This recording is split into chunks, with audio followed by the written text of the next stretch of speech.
piece of music is by one of England's greatest composers of church music, William Byrd, whose life spans the late Elizabethan period through to the middle of the reign of Charles I. To set the scene, we need to head back to the early 1640s and the run-up to the Civil War. King Charles is on the throne. Oops, sorry, not that one, although there are some interesting society traits that can be seen to cross over with bitter division in society, the increasing burden of taxes and the cost of living, and even climate change, all coming into play. All of this is probably worth thinking about. Ah yes, this is the fine fellow. Charles I is claiming the divine right of kings to determine how the country should be governed. The previous 100 years have seen the whole of Europe plagued by religious wars, as the Protestant Reformation has torn apart the church and brother from brother. To some extent, it is to be, once again, religion that drives the road of the country towards civil war. At the start of Charles I's reign, things had appeared settled. The King James Bible was in place, and the shift away from Rome appeared secure. However, Charles was married to a Catholic, Henrietta Maria, which caused the Protestant population some concern, and the introduction of a new prayer book in 1637, written by the Armenian-supporting Archbishop William Laud, caused a rebellion in Scotland and growing resentment in England, with accusations by its detractors of popery. This was at a time when Puritanism was on the rise, as were demands for the simplification of religious ceremony. This religious upheaval was followed by the introduction of unpopular taxes to fund unsuccessful wars and foreign adventures, and to try and protect our trade routes, and to build 29 new warships, including the largest ship in the world at the time, the 100-gun Sovereign of the Seas, built by Phineas Pett and his son Peter. She was launched in 1637. Just look at the wood carving. Just so impressive. Please excuse the ship nerd bit of me coming out there.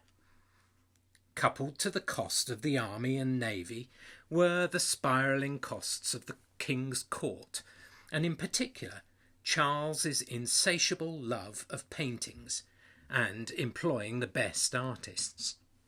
This high expenditure led to the fracturing of the king's relationship with Parliament, and its dismissal back in 1626 had led to Charles trying to rule on his own. Sir Alexander Denton was appointed the King's High Sheriff of Buckingham to try and collect all the taxes. Our local area at this time was divided, but all taxes are always unpopular, and the silent majority ignored the road to chaos as noisy dissenters used the issue to bring in other matters. In 1638, John Hampden, a wealthy landowner in Wendover, became one of the parliamentary leaders in an open dissent against the introduction of the ship money tax. Aylesbury in particular was at the forefront of opposition to the Popish Lord Prayer Book. Despite the open protests, John Pakington, the Aylesbury MP, whose wife you see here, and the vicar, John Barton, both supporters of Bishop William Laud, and the king, tried to placate the town. Their support would prove costly, with Pakington's Aylesbury Manor house at Hayden Hill being sacked and burned when the town sided with Parliament. After the Restoration, Lady Dorothy Pakington sought restitution for the loss of their Aylesbury home. Closer to us, Edmund Verney, of Claydon, a personal friend of the king, was watching his family split into the different sides. He himself fell at the Battle of Edge Hill, defending the king's standard. His son, Ralph, sided with Parliament at the start of the war. The trauma such a family rift must have caused can't be imagined, especially when you consider the family portraits painted by the artists in the favour of the king and showing rich colours rather than puritanical blacks and buffs. Here we see Ralph's wife Mary painted by Van Dyck. Nothing was straightforward in the county, with Buckingham and Oxford remaining loyalist strongholds. From the summer of 1642, both sides were seeking recruits for local militia. John Hampden, whose statue we still see in the centre of Aylesbury, was one local aristocrat who established his own infantry regiment of 1,000 strong, and his supporter, Arthur Goodwin, from Upper Winchenden, raised a cavalry unit of 66 men. I didn't realise until researching this period that John Hampden was actually the cousin of Oliver Cromwell, as well as being a fellow member of Parliament. Hampden's other cousin, Mary Hampden, was also the wife of royalist Alexander Denton of Hillingdon. Aylesbury was strongly fortified by the parliamentarians, and the Crown public house, now named the King's Head, became a regular meeting point for the parliamentarian army. A William Dorney was the landlord of the inn at that time. After the Battle of Edge Hill, the poorly trained parliamentarian forces had to retreat, and in November 1642 the First Battle of Aylesbury was fought, before which Prince Rupert is understood to have stayed at Dorton House. The battle did not go well for the Royalists, with the army retreating, leaving 400 dead on the field and 200 prisoners. The town held strong. Prince Rupert next tried to storm High Wycombe. The 7,000 Buckinghamshire volunteers faced a force of 8,000 Royalists, but once again Prince Rupert was defeated and had to withdraw. January 1643, and the parliamentarians under Arthur Goodwin had tried to storm the Royalists' fortified stronghold at Brill, which was under the command of Sir Gilbert Gerard. They were beaten off as well. For those interested, the area around the church was strongly fortified and large earthworks were thrown up. Throughout this period, bands of Royalists were reportedly plundering Buckinghamshire, with livestock and food being taken. The thought of roving bands of ill-disciplined soldiers raiding farms and homes in our area, with men of fighting age being taken from their homes to feed the armies of both sides' insatiable demand for men, leaving farms poorly tended, must have been terrible for the villagers of the time. If you had chickens, they would have been the first to go, and the peacock would have been the feast fit for a king. The effect of falling crop yields would lead to lasting impacts on the health and welfare of the local population. The poor crop production was further hindered by climate change, with the decade of the mid-1640s through to 1660 being unusually cold and wet. In June 1643, John Hampden was wounded at the Battle of Chalgrove Field. He died at his home outside Thame a few days later. By 1644, Aylesbury, under the governorship of Henry Marten, had been a town under siege for over 2 years. Colonel Edward Aldrich wrote of the depleted garrison's situation. Pay is so much behind in arrears, as are not able to feed our bellies nor clothe our nakedness. They may as well be called a ragged regiment. The war dragged on, with a final bombardment of Aylesbury by Royalist forces taking place in June 1644. This particular year presents the king with his last realistic chances of securing victory. This, of course, was not to be. The Battle of Marston Moor sealed the fate of the king, with the loss of 4,000 men from his 18,000-strong army. This was followed by Thomas Fairfax and Oliver Cromwell's introduction of the new model army. This ensured that the king was never able to rebuild his strength, as improved battlefield tactics and discipline amongst the troops was introduced. The king's dwindling financial support also starved him of funds. The loss at Marston Moor evidenced the failing strength of the royalist forces. Sir Thomas Fairfax finally began the siege of Oxford in May 1645, and King Charles's last hope of victory ended in failure at Naseby in June 1645. The king's army there was outnumbered 2-1, and over 1,000 of his men were killed. The majority of the remainder were taken prisoner, effectively leaving the king with no effective fighting force. This battle took place just across the county border in Northamptonshire, and its impact will have been felt in the area, with returning injured soldiers moving through the county.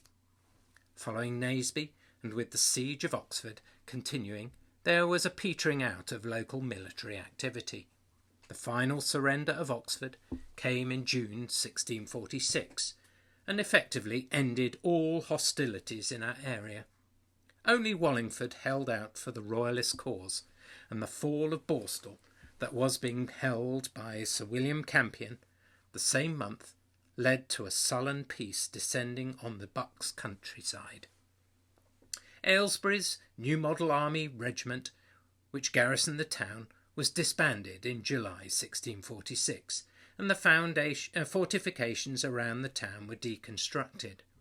However, general discontent remained amongst those demobbed soldiers, many of which were still owed pay, and questions were raised over the growing homelessness problems as people returned to find homes destroyed, particularly those just outside the boundaries of Aylesbury's fortifications, where homes had been torn down to clear the field of fire from the batteries sited in the town.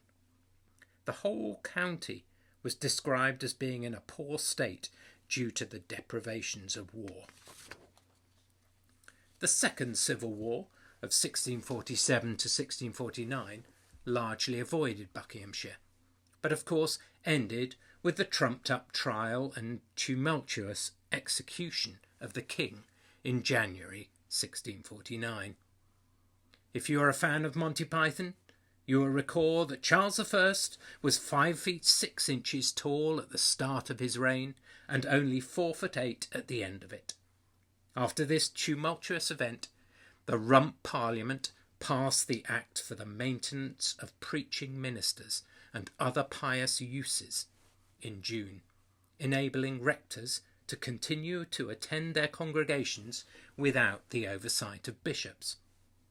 Here in Grendon at this time, our church had been without an official rector since 1619. The last recorded rector in the diocese records was Reverend Thomas Howe. He had been appointed to the post back in 1598. However, as the pulpit in the church is believed to be dated 1620, we must have had someone delivering sermons. It is to be hoped that the church was not treated like Hillsdon, and used to billet horses and soldiers who defaced the church during the sacking and burning of Alexander Denton's fortified manor house by Oliver Cromwell's men in March 1644. However, as with all wars, mindless destruction of historic buildings, castles, and a general disregard for private property, particularly if it was felt that the owners were on the opposing side, was a factor everybody would have to live with. Our village is lucky to still have around 18 buildings that can be dated back to the mid-17th century or older, and these give us a feel of what the village may have looked like, with mainly thatched houses and barns along Main Street. The village layout, as seen on this map, has not changed enormously. Note the mill on the top of Mill Hill, whose last lease had been granted for 81 years at a rent of £7 per year back in the year 1614. There are also buildings lining Main Street, with the coaching inn, hostelries, stabling, farriers, blacksmiths and saddlers likely to have been infilling between the general farm buildings that at a time made up the majority of the buildings. Sheep farming and agriculture was then, as it remains today, a vital part of village life. Also, looking at this map, we can also see the way the old Roman road seems to have stopped at Kingswood, before diverting through the village in the direction of Buckingham. Bicester, it seems, was not that important a town, with the route through between Buckingham and Aylesbury the main thoroughfare. As a result, the old Edmund road must have become virtually impassable due to a lack of maintenance. Sounds a bit familiar. According to the Lincoln Diocese records, our next rector was appointed during the years of the Commonwealth, during the period of rising puritanical beliefs. Samuel Clarke was appointed in 1657. He is therefore likely to have been a Puritan or Presbyterian appointed in the last years of Oliver Cromwell's second Protectorate Parliament. Aside from the church, one of the key buildings in the village at this time will have been the Ship Inn, which was first licensed back in 1560. We now know it as Shakespeare House. This coaching inn would have been a regular stop-off point for traders and merchants passing through the village on the way to London. 1648 also saw the death of a village yeoman, Thomas Taylor. We can see his last will and testament. He bequeaths £10 to his son and some money to the poor of the village. It is likely that the 3 Levellers pamphlets, such as The Light Shining in Buckinghamshire of December 1648 and the Declaration of the Well Affected in the county of Buckinghamshire that appeared in May 1649, that had been first circulated at the King's Head in Aylesbury, set the tone for the disaffected soldiers, with a general hostility towards the monarchy, lords, church, landowners and lawyers. If you recall your history lessons at school, the execution of Charles in January 1649 did not end the disaffection of these revolutionaries, who even Oliver Cromwell felt were pushing the country towards anarchy. The pamphlets that were widely circulated at the time will almost certainly have been read in Grendon at the Ship Inn, or possibly the Three Horseshoes, which was located within Grange Farm, or the Swan, the buildings of both of which date from this time. Grange Farm actually dates back well before the dissolution of the Long Crendon Monastery, to whom the farm owes its name. The result of the increasing power of the free press was that John Bradshaw introduced strict new laws attempting to control the press. As freedoms were stamped out, Bradshaw, who ran the council that oversaw the government of the country before Oliver Cromwell took back over with the first protectorate in 1653, was keen to stamp out dissent. The Commonwealth period and a relative domestic peace only came after Charles II had fled following the Royalist defeat at the Battle of Worcester in 1651, at which Sir John Pakington of Aylesbury had once again took his stand for the young king. Having lost all his lands and property, which were sequestered in October 1644, this had been his last roll of the dice. Long years of exile were to follow for many Royalist supporters, when they managed to flee from the country in the coal brig from Shoreham. With the young king out of the way, Oliver Cromwell determined to maintain his position through the support of a strong army and navy. This resulted in increasing levels of martial law, further increased taxation to pay for new ships, and the now professional army, and Cromwell's puritanical and Presbyterian beliefs were enforced on an exhausted populace. As with all revolutions, the effects on all of the population was that actually tax burdens were far higher than they had been under Charles I, and previous freedoms were eroded through the secret police and martial law. One of the first moves towards shifting towards Presbyterianism within the churches had come through the dismissal of all bishops from the House of Lords back in 1643.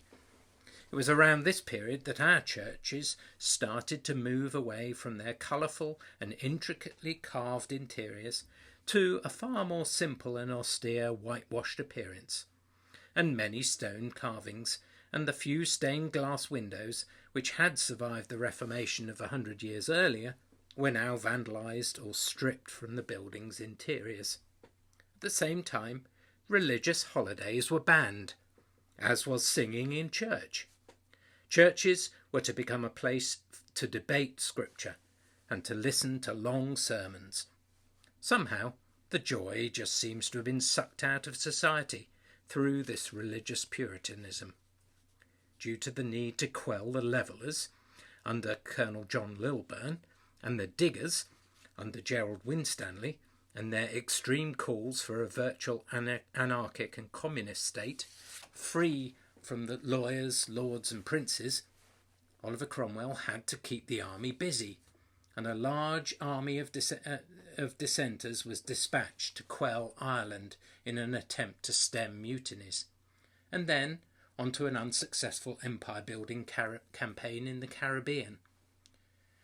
Despite the Civil War and upheaval of the years that followed, rental documents for Grendon Underwood show that life still had to go on as normal. Grendon was under the ownership of the Pigot family, who had bought Doddishall Manor and the surrounding lands back in 1495. The family had become sheriffs of Buckinghamshire under Henry VIII, and Sir Richard Pigot, lord of the manor at Doddishall and Grendon, preserved account books, held in the county archive, which show his income from the estate.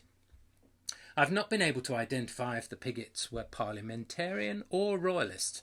However, if they had been royalists, then they would have been facing significant taxation and fines, as the new government, despite the acts of oblivion, pursued those who had sided for the king. Confiscation of land and the destruction of fortified properties and the burden of income taxes all became a regular occurrence around the countryside. The village had to focus on returning to the plough and the hard work of getting goods and livestock to market in order to pay these rents and the taxes being levied to cover the huge cost of military expenditure, with wars against the Dutch in Spain and ongoing struggles in Ireland. This becomes the focus of life, with jollity and merriment frowned upon by the Puritan and Fifth Monarchist religious sects seeking to drive the direction of the government. As the saying goes, all work and no play makes Jack a dull boy, and the moves proved increasingly unpopular. This was a time for the rising of the middle classes, and for traders that would flourish throughout the next 2 centuries. Cloth and spices started to filter in from India through the East India Company, and sugar and tobacco from the new West India colony of Jamaica, where penal servitude was seen as the best means of dealing with the worst royalist offenders, as well as the Catholic rebels from Ireland and the unruly Scots. It was this insatiable need for forced labour that would eventually drive the slave trade later in the century. Freedom of religious expression was one thing that did start during this period, with the rise of the Baptist chapels and with other sects such as the Quakers, Seekers and Ranters, and the previously mentioned Fifth Monarchists, showing how the population was fragmenting. However, weekly church attendance was still a legal requirement, principally as it was the best means of ensuring the latest decrees and news was spread amongst the population. How our compact village, with 28 families listed on the rent schedule of 1645, aligned their allegiances or religious preferences will never be known. However, they still had to pay their landlord in Doddershall the rent, earning the Piggotts £8 11 shillings and 1 penny twice a year. Reforms promised by the army generals, including Sir Thomas Fairfax, led to increased disenchantment with the Commonwealth government. The leaders of the diggers, Gerard Winstanley, made a call to Parliament in the summer of 1649. He asked why, given the reluctance to undertake reform, the countryside had gone through the rigours of the Civil War, except to personally benefit themselves. He said, "Have you executed the king for his power and government, as a thief kills a true man for his money? Division shall tear and torture you. The people shall fall off from you, and you shall fall all of a sudden like a great tree that is undermined at the root. And you, powers of England, cannot say another day but you had warning." True and well-barbed words indeed. Cromwell's first and second Protectorate Parliaments were not popular. The upper house of Parliament was being reintroduced in 1657, and with the second Parliament bringing in the decimation tax levied against former royalist families. The unjustness of this tax and the death of Oliver Cromwell once again landed the country in turmoil.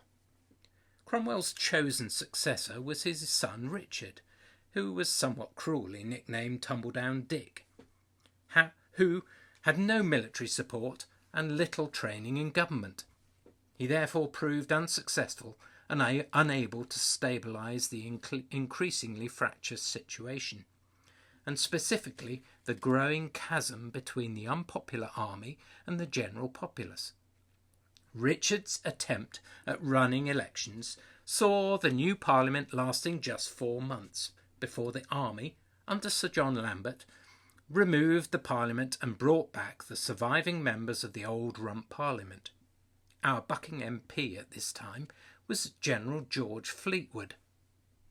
In January 1660, General Monk, who had been controlling the army in Scotland and who had started as a royalist before joining Cromwell's regiments in Ireland, started his plan to return stability to the country, persuaded by his wife Anne to support the restoration of the monarchy. George Monk, with the support of Sir Thomas Fairfax, successfully entered London, with further support from George Fleetwood. This saw to the imprisonment of John Lambert, who had been widely perceived to be seeking control of the country for himself.